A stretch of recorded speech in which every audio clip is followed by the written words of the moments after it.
নমস্কার, শাওন পাকশালাতে সবাইকে স্বাগত জানাই।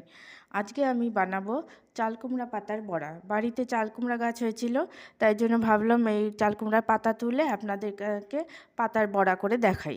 তাই জন্য এই নরম নরম পাতাগুলো নিয়েছি, নিয়ে ধুয়ে নিয়েছি আমি চাল কুমড়ার পাতাগুলো। এখন আমি এর মধ্যে কিছু ইনগ্রিডিয়েন্টস মিশিয়ে নেব।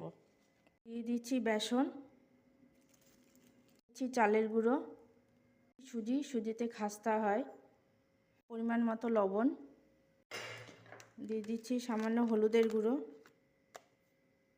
জল দিয়ে ব্যাটারটা ভালো করে বানিয়ে নেব।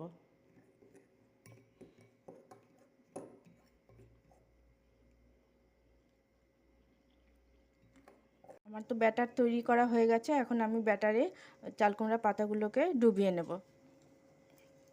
বসিয়ে দিয়েছি, তেল গরম হয়ে গেছে। এখন আমি তেলের মধ্যে চাল কুমড়া পাতাটা দিয়ে দিচ্ছি।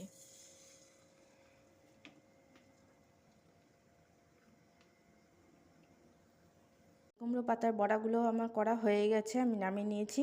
এখন আমি এর উপর দিয়ে একটু বিট লবণ ছিটিয়ে দেব। চাট মশলা,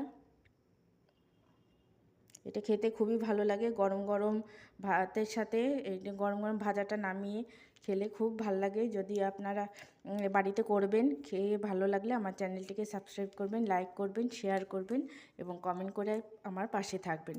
আর একটা অনুরোধ, যে আপনারা ভিডিওটা তো দেখছেন ঠিকই, সকলেই দেখছেন, কিন্তু ভালোবাসাও দিচ্ছেন, কিন্তু আপনারা সকলেই কিন্তু সাবস্ক্রাইব করছেন না। প্লিজ প্লিজ আমার চ্যানেলটিকে সাবস্ক্রাইব করবেন, করে আমার পাশে থাকবেন।